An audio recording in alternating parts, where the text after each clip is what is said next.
Vocês sabem o que acontece quando uma moeda desvaloriza 30% em um único ano? Sabem qual é o impacto real disso no bolso de cada brasileiro? Eu vou revelar algo que poucos estão falando. Existe um padrão histórico que se repete sempre que o dólar dispara e a bolsa despenca ao mesmo tempo. E esse padrão está acontecendo agora mesmo no Brasil. O que eu descobri, analisando décadas de crises econômicas, vai fazer vocês repensarem completamente a forma como protegem seu dinheiro. Será que estamos à beira de uma crise como a de 2002? Ou será algo diferente desta vez? Por que os investidores estrangeiros estão fugindo do Brasil justamente agora? E a pergunta que ninguém quer fazer: o que as eleições de 2026 têm a ver com tudo isso? Fiquem até o final porque vou mostrar exatamente o que fazer com suas economias nos próximos meses. Sou Warren Buffett e isto é a Zona de Warren. Olha, eu passei mais de 7 décadas observando mercados financeiros. Vi crises, vi euforias, vi de tudo. E quando eu olho para o Brasil agora, em dezembro de 2025, eu vejo algo que me preocupa profundamente. Não é só uma questão de números. É uma questão de padrões que se repetem. Vocês perceberam o que aconteceu na última sexta-feira? A Bolsa Brasileira estava voando. Recorde atrás de recorde. O Ibovespa chegou a 165 mil pontos. Investidores comemorando. Todo mundo achando que o Brasil finalmente tinha encontrado o caminho. E de repente, em questão de horas, tudo desabou. 4% de queda em um único dia. O dólar disparou mais de 2,5%. Mas por que isso aconteceu? Qual foi o gatilho que mudou tudo tão rapidamente? Foi uma notícia política. Uma simples declaração sobre candidatura presidencial. E aí está o ponto crucial que quero que vocês entendam. Quando um mercado reage tão violentamente a uma notícia política, isso significa que ele já estava frágil. Muito frágil. É como um castelo de cartas esperando um sopro de vento. O mercado brasileiro não caiu por causa de uma declaração. Ele caiu porque os fundamentos econômicos já estavam rachados por dentro. A notícia foi apenas a desculpa que os investidores esperavam para apertar o botão de venda. Deixa eu explicar o que realmente está acontecendo aqui. O Brasil está vivendo uma contradição perigosa. Por um lado, a bolsa batia recordes. Por outro, o produto interno bruto cresceu apenas 0,1% no terceiro trimestre. 0,1%. Isso é praticamente estagnação econômica. A indústria cresceu 0,1% em outubro. Vocês estão entendendo o problema? A economia real, aquela que gera empregos e renda para as famílias brasileiras, está praticamente parada. Mas a bolsa subia. Como isso é possível? Vocês já pararam para pensar por que essa desconexão existe? A resposta está no dinheiro estrangeiro e nas expectativas. Os investidores estavam apostando em duas coisas. Primeiro, que o Banco Central dos Estados Unidos ia cortar os juros, fazendo o dinheiro fluir para mercados emergentes como o Brasil. Segundo, que haveria uma mudança política em 2026 que traria disciplina fiscal de volta. Eram apostas. Apostas puras. Não estavam olhando para a realidade econômica do país. Estavam olhando para o que esperavam que acontecesse no futuro. E quando uma dessas expectativas é ameaçada, o castelo desmorona. Agora vocês precisam entender uma coisa fundamental sobre crises econômicas. Elas nunca começam quando todo mundo espera. Elas sempre pegam a maioria de surpresa. Em 2008, eu vi isso acontecer nos Estados Unidos. Todo mundo achava que o mercado imobiliário era sólido, até que não era mais. Em 2002, no próprio Brasil, todo mundo achava que a eleição do Lula seria um desastre. O dólar disparou para R$4. Mas o que aconteceu depois? O Lula fez uma política econômica ortodoxa nos primeiros anos e o país prosperou. A lição aqui é clara. Mercados reagem a medo e ganância, não necessariamente à realidade. Então, qual é a realidade atual do Brasil? Vamos aos números frios. A dívida pública brasileira está crescendo de forma acelerada. O governo está gastando muito mais do que arrecada. E qual é a desculpa?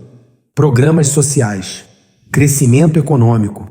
Mas olha o resultado. O país cresceu quase nada. A dívida disparou e agora os juros vão ter que subir para controlar a inflação. Vocês estão vendo o ciclo vicioso? O governo gasta demais tentando estimular a economia. A economia não responde porque os gastos não são produtivos. A dívida aumenta. Os juros sobem para controlar a inflação. E quando os juros sobem, fica ainda mais caro pagar a dívida. É uma espiral descendente. Vocês conseguem ver aonde isso leva? Agora vamos falar sobre o dólar. Por que ele está disparando? Muita gente acha que é só por causa da política. Não é. O dólar está subindo porque os investidores estrangeiros estão retirando dinheiro do Brasil. E por que estão retirando? Porque olham para os fundamentos econômicos e não gostam do que vem. Olham para a dívida crescente, olham para o crescimento fraco, olham para a incerteza política e decidem que há lugares melhores no mundo para colocar seu dinheiro. Quando o capital estrangeiro sai, o dólar sobe. É matemática pura e tem outro fator crucial: o Banco Central Americano. Durante anos, o Fed manteve os juros baixíssimos. Isso empurrou dinheiro para mercados emergentes porque os investidores buscavam retorno. Mas agora, mesmo com expectativa de corte, os juros americanos ainda estão em patamares que tornam os títulos do Tesouro dos Estados Unidos atrativos. Por que um investidor iria arriscar seu dinheiro no Brasil com todos esses problemas, quando pode ganhar 4,5% ou 5% ao ano em dólar, sem risco? Vocês entenderam a competição que o Brasil enfrenta? Mas tem algo ainda mais importante acontecendo aqui. Vocês já ouviram falar do conceito de fuga para a qualidade? É quando os investidores, diante de incerteza, abandonam ativos arriscados e correm para ativos seguros. E o que é considerado seguro? Dólar americano, títulos do governo americano, ouro. O Brasil, neste momento, está sendo visto como risco. Risco político por causa das eleições que se aproximam. Risco fiscal por causa da dívida descontrolada. Risco econômico por causa do crescimento fraco. Quando você soma todos esses riscos, o que acontece? Fuga de capital. E fuga de capital significa dólar mais caro e bolsa caindo. Vocês acham que isso vai melhorar ou piorar nos próximos meses? Agora vamos falar do elefante na sala. As eleições de 2026. Olha, eu não sou brasileiro, não vou dizer em quem vocês devem ou não devem votar. Mas como investidor, eu preciso analisar cenários. E o cenário político brasileiro está criando uma volatilidade enorme nos mercados. Por quê? Porque há uma divisão profunda no país sobre qual caminho econômico seguir. De um lado, há quem defenda mais gastos públicos, mais programas sociais, mais presença do Estado. De outro, há quem defenda austeridade fiscal, reformas estruturais, menos intervenção. O mercado, geralmente, prefere o segundo caminho. Não porque seja melhor ou pior para essa população, mas porque é mais previsível. Investidores odeiam incerteza. Eles querem saber que as regras do jogo não vão mudar drasticamente. Querem saber que a dívida pública não vai explodir. Querem saber que a inflação vai ser controlada. E quando há incerteza sobre qual será a política econômica futura, eles vendem primeiro e perguntam depois. Foi exatamente isso que aconteceu na sexta-feira. A questão é, por que uma simples notícia sobre candidatura causou tanto pânico? Porque o mercado estava precificando uma determinada probabilidade de mudança política. Quando essa probabilidade pareceu diminuir, mesmo que temporariamente, os algoritmos de negociação começaram a vender. E quando as máquinas começam a vender, elas não param. Elas seguem seus programas, vendem mais, o preço cai. Outros algoritmos detectam a queda e também vendem. É um efeito cascata. Foi assim que o Ibovespa perdeu quase 8 mil pontos em poucas horas. Mas aqui está o que poucos estão percebendo. Essa volatilidade extrema é só o começo. À medida que nos aproximamos de 2026, cada pesquisa eleitoral, cada declaração de candidato, cada movimento político vai causar ondas nos mercados. Vocês já imaginaram viver 2026 inteiro assim? Subindo e descendo conforme as manchetes? É exatamente isso que vai acontecer. E a maioria dos brasileiros não está preparada para essa montanha-russa emocional.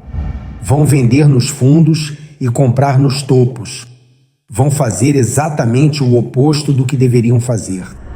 O que vocês vão fazer quando o mercado cair 20% da noite para o dia?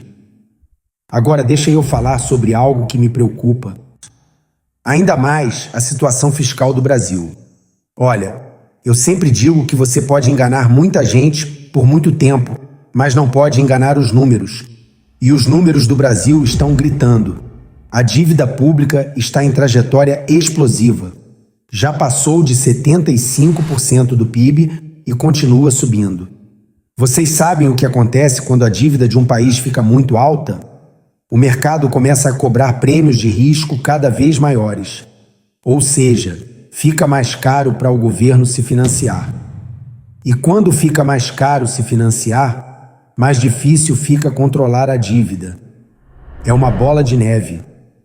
Eu vi esse filme antes. Vi na Grécia, vi na Argentina, vi em vários lugares e sempre termina mal. Sempre. O único jeito de interromper essa trajetória é fazer reformas estruturais dolorosas. Cortar gastos, aumentar a eficiência, fazer essa economia crescer de verdade, não com artifícios contábeis. Mas reformas são difíceis, são impopulares, custam votos. Então os políticos as evitam até que não há mais escolha, até que os mercados forçam a barra. E quando os mercados forçam, as reformas são muito mais dolorosas do que precisavam ser. O Brasil está nesse ponto? Ainda não, mas está caminhando para lá. E cada mês que passa sem uma correção de rota, torna-se na correção futura mais severa. É como uma pessoa que vai ganhando peso aos poucos. No começo seria fácil perder 2 ou 3 quilos, mas ela ignora, continua comendo mal, continua sedentária, até que de repente precisa perder 20 quilos. E aí é muito mais difícil. O Brasil precisa perder 2 quilos agora ou 20 quilos daqui a 2 anos? Essa é a pergunta que ninguém quer responder. E tem outro problema, os Correios. Pode parecer um detalhe, mas não é. Os Correios estão quebrados. Precisam de bilhões em injeção de capital. E de onde vem esse dinheiro? Do orçamento público, claro. Mais gastos, mais dívida. E qual é a solução proposta? Jogar dinheiro na empresa sem mudar o modelo de negócio. É como tentar encher um balde furado. Você pode despejar toda a água que quiser. O balde nunca vai ficar cheio. Os Correios precisam de uma reforma profunda. Não de mais dinheiro, mas reformar significa demitir gente. Significa fechar agências deficitárias. Significa modernizar operações. E ninguém quer fazer isso. Sabe o que isso me diz? Que o Brasil ainda não está disposto a fazer as escolhas difíceis. Ainda está tentando evitar o inevitável. E quanto mais tempo demora para fazer as escolhas certas, mais cara fica a conta no final. Eu aprendi isso nos negócios. Problemas não resolvidos apenas crescem. Eles nunca desaparecem sozinhos. E o Brasil tem uma pilha de problemas não resolvidos se acumulando. Um dia, a pilha vai desabar. A questão não é se, mas quando. Vocês já pensaram como estarão suas economias quando esse dia chegar? Agora, vamos falar sobre o que acontece quando juntamos todos esses fatores. Dívida crescente, crescimento fraco, incerteza política, capital estrangeiro fugindo. Vocês sabem como se chama isso? Chamamos de cenário de tempestade perfeita. Cada elemento sozinho já seria preocupante. Mas quando todos aparecem ao mesmo tempo, o resultado pode ser devastador. E é exatamente isso que estamos vendo se formar no Brasil agora. A tempestade está se formando no horizonte. Vocês podem ver as nuvens escuras. Podem sentir o vento mudando. Mas ainda há tempo para se preparar. A questão é, quantos brasileiros estão realmente se preparando? A maioria está fazendo o quê? Está ignorando os sinais. Está acreditando que, de alguma forma, tudo vai se resolver magicamente. Está esperando que algum salvador apareça e conserte tudo. Mas eu vou te dizer uma verdade dura. Ninguém vai salvar suas economias, exceto você mesmo. O governo não vai. Os políticos não vão. O Banco Central não vai. Você precisa tomar as rédeas da sua situação financeira e agir agora, antes que seja tarde demais. Porque quando a crise chegar de verdade, vai ser todo mundo correndo para a saída ao mesmo tempo. E aí não vai ter saída grande o suficiente. Olha o que aconteceu na sexta-feira. Foi apenas uma notícia política. Nem era uma crise real. Era só uma mudança de expectativa. E mesmo assim o mercado entrou em pânico. Imagina quando houver uma crise de verdade. Imagina se o dólar chegar a R$7. Imagina se a inflação disparar para 10% ao ano. Imagina se o Banco Central tiver que subir os juros para 15% para conter a inflação. Vocês acham que isso é impossível? Eu estive aqui em 2002. Vi o dólar a R$4 quando ninguém achava possível. Vi os juros básicos acima de 20%. Vi tudo isso acontecer. E pode acontecer de novo. A diferença é que agora o Brasil tem uma dívida pública muito maior. Tem uma economia muito mais integrada ao mundo. Tem muito mais dinheiro estrangeiro nos mercados. Tudo isso amplifica os movimentos. Quando há otimismo, a alta é mais forte. É mais forte. Quando há pessimismo, a queda é mais brutal. É a natureza dos mercados financeiros modernos. Eles são amplificadores de emoções. E o Brasil está prestes a passar por uma montanha-russa emocional que vai testar os nervos de todo investidor. Então me digam, vocês estão preparados psicologicamente para ver seu patrimônio cair 30% ou 40%? Porque pode acontecer. E provavelmente vai acontecer em algum momento dos próximos 2 anos. A questão não é se você vai passar por isso, mas como você vai reagir quando passar. Vai entrar em pânico e vender tudo? Ou vai manter a calma e até aproveitar as oportunidades? Essa diferença de atitude é o que separa investidores bem-sucedidos de investidores que perdem dinheiro. Mas tem um lado positivo nisso tudo. Sim, vocês ouviram direito. Tem um lado positivo. Crises criam oportunidades, sempre criam. Quando todo mundo está vendendo em pânico, os preços ficam absurdamente baratos. Empresas sólidas com bons fundamentos, que vão continuar existindo e prosperando daqui a 20 anos, ficam disponíveis por uma fração do seu valor real. É nesses momentos que fortunas são construídas. Não quando está tudo subindo e todo mundo eufórico, mas quando está tudo caindo e todo mundo desesperado. Eu fiz algumas das minhas melhores aquisições durante crises. Em 2008, comprei ações de empresas fantásticas por preços ridículos. Por quê? Porque todo mundo estava vendendo. Todo mundo achava que o mundo ia acabar. Mas o mundo não acabou. A economia se recuperou. As empresas voltaram a crescer. E quem teve coragem de comprar quando todos vendiam, multiplicou seu patrimônio. O mesmo vai acontecer no Brasil. Não sei quando, não sei exatamente como, mas sei que vai haver oportunidades fantásticas para quem estiver preparado. E como você se prepara? Primeira coisa, tenha liquidez. Tenha dinheiro disponível para aproveitar as oportunidades quando elas aparecerem. Se todo o seu patrimônio está investido agora, você não vai ter munição quando os preços caírem. Segunda coisa, conheça as empresas boas. Estude. Entenda quais negócios são sólidos, quais vão sobreviver às tempestades, quais têm vantagens competitivas reais. Quando os preços despencarem, você vai saber o que comprar. Terceira coisa, controle suas emoções. Não deixe o medo te paralisar. Não deixe a ganância te cegar. Mantenha a racionalidade mesmo quando todo mundo ao seu redor está perdendo a cabeça. Vocês já fizeram uma lista das empresas que gostariam de ter na carteira se o preço estivesse certo? Agora, sobre proteção. Muita gente me pergunta, devo comprar dólar? Devo investir no exterior? Devo comprar ouro? A resposta é, depende. Depende da sua situação. Depende dos seus objetivos. Depende do seu horizonte de tempo. Mas, em geral, diversificação é sempre importante.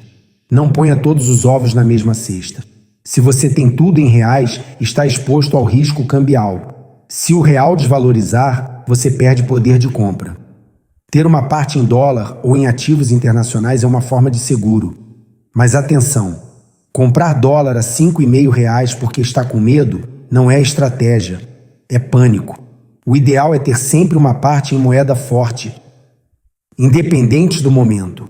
10, 20, 30% do patrimônio. Não precisa ser muito, mas precisa ter. Porque quando a tempestade chegar, esse será seu colcho de segurança. Será o dinheiro que vai te permitir dormir tranquilo enquanto todo mundo está desesperado. E mais importante, será o dinheiro que vai te dar poder de compra quando os ativos brasileiros estiverem no fundo do poço. Sobre ouro, eu nunca fui grande fã. Ouro não produz nada, não gera dividendos, não cresce, apenas fica lá brilhando. Mas reconheço que em momentos de crise extrema, as pessoas correm para o ouro. É um ativo milenar de proteção de valor. Então, se você quer ter um pouco de ouro como seguro adicional, não vejo problema. Mas que seja uma pequena parte do portfólio, 5% no máximo. O foco deve estar em ativos produtivos, empresas reais que geram lucro real, que pagam dividendos reais. Essas são as fontes de riqueza de longo prazo. E sobre investir no exterior, sim, faz sentido para a maioria dos brasileiros. Não precisa ser complicado. Existem fundos de índice que replicam o mercado americano. Existem ETFs que você pode comprar pela Bolsa Brasileira. O importante é ter exposição internacional. Porque se o Brasil passar por uma crise severa, você vai ter parte do seu patrimônio protegido. E se o Brasil se recuperar bem, você também vai ganhar aqui. É o melhor dos dois mundos. Diversificação não é sobre pessimismo, é sobre prudência. Sabe o que diferencia um investidor preparado de um investidor despreparado? Agora vamos falar sobre juros. O Banco Central do Brasil está numa encruzilhada. De um lado, precisa controlar a inflação. Do outro, precisa estimular a economia. Essas duas coisas muitas vezes são contraditórias. Para controlar a inflação, você sobe juros. Mas juros altos desaceleram a economia. Para estimular a economia, você corta juros. Mas juros baixos podem deixar a inflação sair do controle. É um equilíbrio delicado. E o Brasil está falhando nesse equilíbrio. A inflação está subindo novamente. Não de forma dramática ainda, mas está subindo. Os preços dos alimentos estão pressionados. Os serviços estão pressionados. E com o dólar disparando, os produtos importados vão ficar mais caros também. Isso significa que o Banco Central vai ter que agir. Provavelmente vai ter que subir os juros nos próximos meses. E juros mais altos significam economia mais fraca, empresas com dificuldades, desemprego subindo. É um ciclo vicioso do qual é difícil sair. E tem mais. Juros altos tornam a dívida pública ainda mais cara de sustentar. Lembram que eu falei que a dívida está crescendo? Bem, quanto mais alta a taxa de juros, mais rápido ela cresce. É uma matemática cruel. O governo precisa rolar a dívida, ou seja, pegar novos empréstimos para pagar os velhos. E quanto mais alto o juro, mais caro fica esse processo. Em algum momento, pode chegar um ponto onde não há mais como continuar. Onde os juros consomem uma parte tão grande do orçamento que não sobra dinheiro para mais nada. Esse é o cenário de pesadelo fiscal. E o Brasil está se aproximando perigosamente dele. Então, o que vocês, como investidores individuais, devem fazer diante disso? Primeira orientação: foquem em empresas com pouca dívida. Se os juros vão subir, empresas endividadas vão sofrer. Vão pagar mais juros, vão ter menos lucro, vão ter dificuldades. Por outro lado, empresas com caixa forte, com pouca ou nenhuma dívida, vão navegar a tempestade muito melhor. Então, na hora de escolher ações, olhem o balanço. Olhem a relação dívida sobre patrimônio.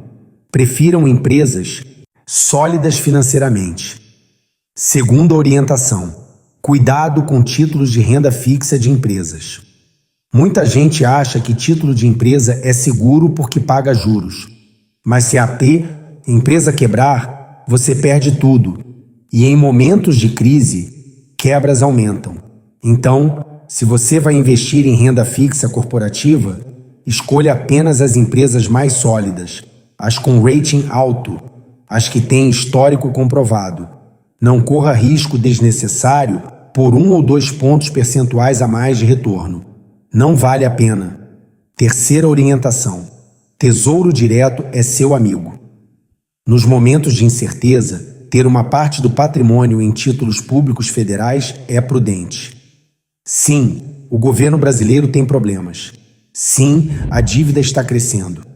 Mas o governo brasileiro nunca deu calote interno, sempre pagou seus títulos em reais. Então, para horizonte de curto e médio prazo, títulos públicos ainda são relativamente seguros. Obviamente, em reais. Se o real desvalorizar, você vai perder poder de compra em dólares. Mas em reais, o governo vai pagar. Quarta orientação: mantenha reserva de emergência. Isso é básico, mas muita gente não faz.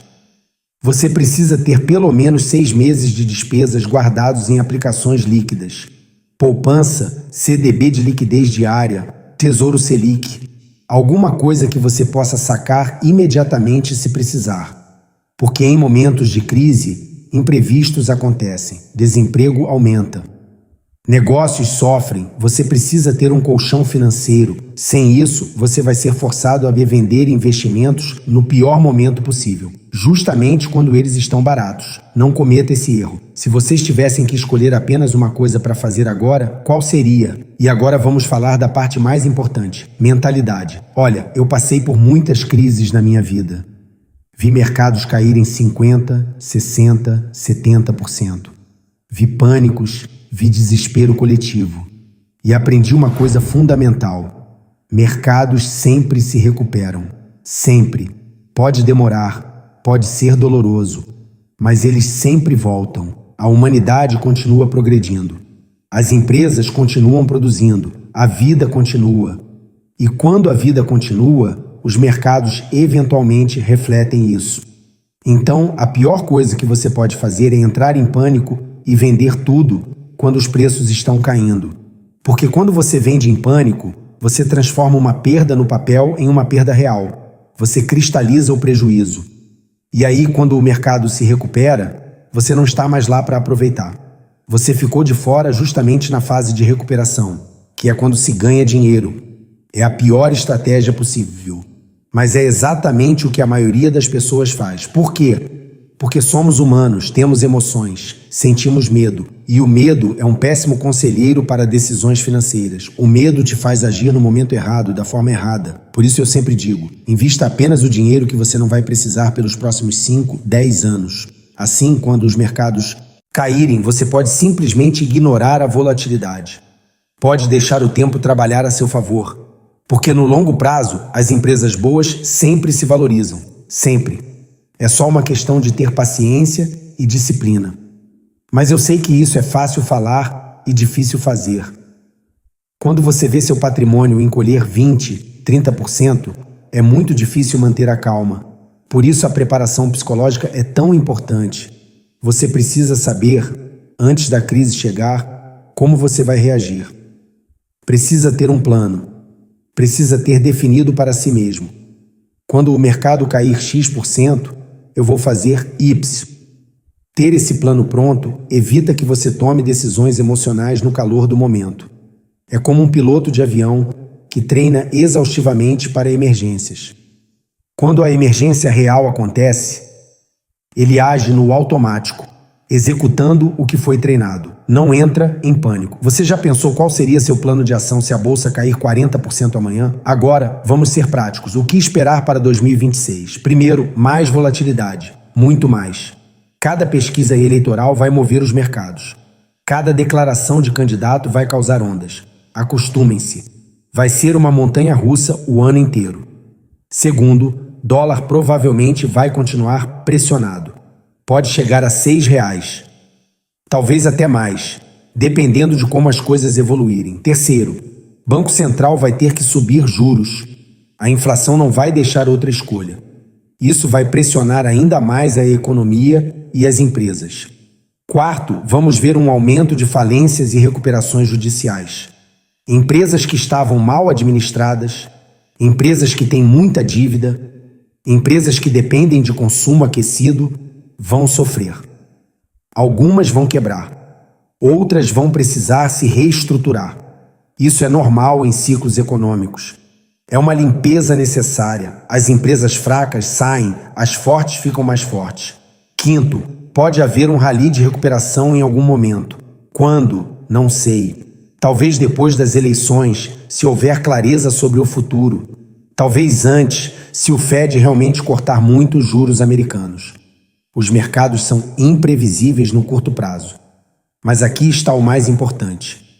Para investidores de longo prazo, nada disso importa tanto quanto parece. Se você tem um horizonte de 10, 15, 20 anos, essas oscilações são apenas ruído. São ondas na superfície do oceano. Lá no fundo, as correntes continuam fluindo na mesma direção. As boas empresas continuam crescendo, continuam ganhando dinheiro, continuam pagando dividendos. E é isso que importa no final. Não o que acontece na próxima semana ou no próximo mês, mas o que acontece na próxima década. Por isso, se você é jovem, se ainda tem décadas pela frente, deveria estar torcendo por uma crise. Sim, ouviram direito. Deveria estar torcendo, porque crise significa preços baixos, significa oportunidade de comprar barato, significa acelerar seu processo de construção de patrimônio. Eu adoraria ter 30 anos e uma crise pela frente. Seria uma oportunidade fantástica. Mas quando você é jovem, geralmente não tem capital. Quando você tem capital, geralmente já é velho e não quer correr risco. É um dos paradoxos da vida. Então, se vocês são jovens e têm algum dinheiro guardado, preparem-se. A oportunidade está chegando. Não sei quando exatamente, mas está chegando. E quando chegar, vocês vão precisar ter a coragem de agir. De comprar quando todo mundo está vendendo. De investir quando todo mundo está desesperado. É isso que constrói fortunas. Não é complicado. É difícil emocionalmente, mas não é complicado intelectualmente. Compre barato. Segure por muito tempo. Deixe os juros compostos fazerem sua mágica. Simples assim. Mas e quem já é mais velho? Quem está perto da aposentadoria? Quem não pode se dar ao luxo de esperar 10 anos por uma recuperação? Para essas pessoas, a estratégia precisa ser diferente.